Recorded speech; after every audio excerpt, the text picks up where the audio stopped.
কথা যে ওয়ার্ড কমিটির লোকেরা বলবে যে জল বন্ধ হয়ে গেলে কর্পোরেশনের গাড়ি এসে জল দেবে, নাকি দুর্গাপুরের এই দামোদর নদটা সংস্কার করে যে আসলে জল প্রকল্প আছে তার দ্বারা গোটা দুর্গাপুরকে জল দিতে হবে। পুছিয়ে হ্যাঁ একবার কোন একটা ওয়ার্ডে গিয়ে জিজ্ঞেস করেছেন? পার্লামেন্টের ভেতরে একটা বার দুর্গাপুরে এই নদীটার জন্য কথা বলেছেন? বলেননি। কি হচ্ছে এখানে? ইললিগাল লোহা কারবার হচ্ছে। কারা করছে? বিশ্বাস করতে হবে। এই কোকোবান পুলিশ থানা থেকে শুরু করে জামুনের থানা, এই গোটা এলাকার যতগুলো থানা আছে এই থানাগুলো কিছু জানে না এই লোহা কারবার, এই গোপনে ইললিগাল লোহা কারবার চলছে, এই পুলিশগুলো কিছু জানে না। এরা স্বীকার করতে পারবে? এই গোটা এলাকার জমি বালি লুট হয়ে যাচ্ছে জেসিবি লাগিয়ে, নদীর পার থেকে সিন্ডিকেট তৈরি হয়েছে। এই পুলিশগুলো এরা অস্বীকার করতে পারবে যে এরা কিছু জানে না? এরা বলতে পারবে যে ওভারলোডের গাড়ি পার করে এরা রাতের অন্ধকার ছেড়ে দিন, এখন দিনের আলোতে পর্যন্ত ট্রাক থেকে পয়সা খাচ্ছে এরা? কি হলো आज उपाय? आज ममता बनर्जी बोल रही है कि पुलिस मेरा बात सुन नहीं रहा है। বলছে না? এর আগে কি বললো? বললো সরকারি কর্মচারীগুলো সব আমার বিরুদ্ধে।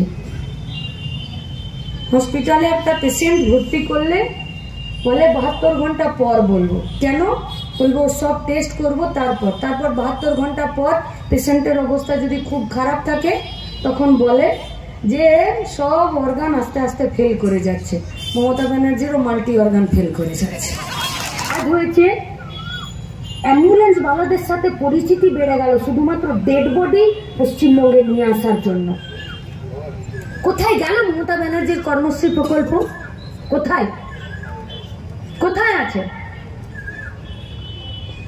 कभी कभी तो दिल में ये शक पैदा हो रहा है कि পশ্চিমবঙ্গের সরকারটা, ভারতবর্ষের সরকারটা আসলে সরকার নাকি লটারিওয়ালা। কাজ দিতে পারলে সরকার থাকতো। এখন তো চারিদিকে লটারি বিক্রি করে বেড়াচ্ছে। ডিয়ার লটারি ওকেও দিয়েছে 540, ওকেও দিয়েছে 100। এরা লটারি বালায় পরিণত হয়ে গেছে। কোথায় স্কিম গেল? কোথায়?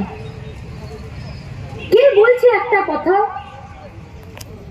রাজনীতি কি ধোঁয়াতে কারখানা আর গরুর দুধে সোনা খোঁজার রাজনীতি হবে? রাজনীতি কি হবে? সেলফি তুলে পার্লামেন্ট চালানো? রাজনীতি কি হবে? 1000 টাকা 1200 টাকা রাত 12টায় পার্টি অফিস? রাজনীতি কি হবে? মহিলাদের সম্মান, মহিলাদের সুরক্ষা মানে কি হয়? ছিল তো 2006 সালে পশ্চিমবঙ্গে বামফ্রন্টের সরকার ছিল তো, লক্ষ লক্ষ গোষ্ঠী ছিল। 2011-তে লক্ষ ছিল, 15 লক্ষ গোষ্ঠী হবে। 1.5 কোটির বেশি মানুষ, মহিলারা, তার মধ্যে 97% সেই গোষ্ঠীগুলোর তারা মেম্বার হবে। 2000 কোটি টাকার মালিক ছিল আমাদের গোষ্ঠীগুলো। 11% সুদ ছিল, 4% সুদ সেই গোষ্ঠীর মহিলাদেরকে শোধ করতে হতো, 7% সুদ লাল ঝান্ডার সরকার সে বুকে ধপ দেখিয়ে সেই সুদ দিত। আজ কোথায় গেল সমবায় সমিতিগুলো? যারা মহিলাদেরকে লোন দিচ্ছে বেকারদের স্থানীয় কারখানায় কাজ দাও, আমরা তার সাথে একটা লাইন যুক্ত করতে চাইছি। স্থানীয় বেকারদেরকে সঠিক ক্রাইটেরিয়ার মাধ্যমে স্থানীয় কারখানাতে কাজ দিতে হবে। কারণ আমরা জানতে চাইছি লেবার কমিশনের কাছ থেকে, আমরা জানতে চাইছি মলয় ঘটক যিনি এতদিন শ্রমমন্ত্রী ছিলেন, আইন মন্ত্রী ছিলেন এই গোটা পশ্চিমবঙ্গের, আমরা জানতে চাইছি এসএস আলুওয়ালিয়ার কাছ থেকে, আমরা জানতে চাইছি যারা দিল্লিতে সরকারটা পরিচালনা করেছেন 10 বছর সেই দিলীপ ঘোষদের কাছে যে আপনারা লেবার কমিশনের কানটা কতবার মোচড়ে দিলেন যে যারা সমস্ত বেকার ছেলে মেয়েরা কন্ট্রাকচুয়ালের আন্ডারে এই সমস্ত আধুনিক থেকে শুরু করে যে কারখানাগুলোতে কাজ করে তাদের আজকে এবং সিপিএম এর যারা কর্মী আছে তারাও বিজেপিকে ভোট দেবে এবারে। কেন? কারখানা বন্ধ করে দেওয়ার জন্য? দুর্গাপুরের মানুষ কারখানা বন্ধের পক্ষে নেই, কারখানা খোলার পক্ষে আছে। দুর্গাপুরের মানুষ কেউ চায় না দুর্গাপুরকে গলা টিপে মেরে দিতে। দুর্গাপুরের মানুষ চাই দুর্গাপুরকে বাঁচাতে। দুর্গাপুরকে বাঁচানোর লড়াই একমাত্র লাল ঝান্ডা করেছে। তাহলে কেন যাবে দুর্গাপুরের মানুষ বিজেপির দিকে, যাদের কাজই হলো কারখানাকে তার অপমৃত্যু ঘটানো? আর সব থেকে বড় কথা, ওনার জমিদারিতে কেউ থাকেন না। আমরা দেখলাম এই দুদিন আগে একটি বিশেষ মানে ধর্মীয় উৎসব, তাতে একদল সেটা পালন করলো, আজকে আবার আরেক দল পালন করছে। কোথাও কি এটা মনে হচ্ছে না যে রাজনীতির থেকে ধর্মটাই বেশি বড় হয়ে গেছে? এটাই তো দেশের কাছে সব থেকে বড় বিপদ।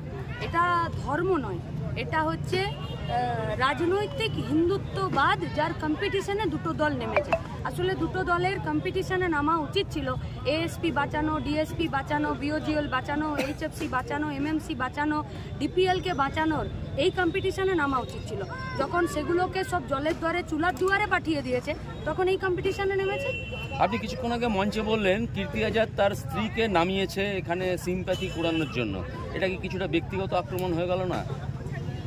ভোটের রাজনীতিতে যদি কেউ এই ধরনের একটি সিম্প্যাথি পাওয়ার কাজ করেন, তাহলে একজন নাগরিক হিসাবে তাকে সম্মানের সাথে এটা বলে দেওয়া উচিত যে এটা রাজনীতির ময়দান, যে বিরাজনীতির তত্ত্বে তৃণমূল বিজেপি প্রতিদিন ওটা ভারতবর্ষের মানুষকে একটা বিরাজনীতির তত্ত্বতে নিয়ে আসার চেষ্টা করছেন।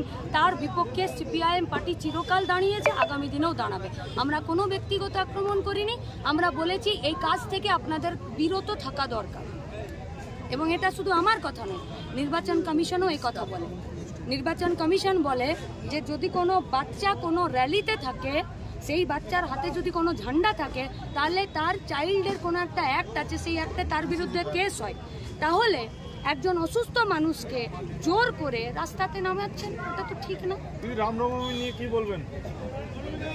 রামনবমী নিয়ে তো কিছু বলার নেই, তো গোটা ভারতবর্ষের যারা ধর্মপ্রাণ মানুষ, তাদের কাছে একটি ধর্মীয় অনুষ্ঠান।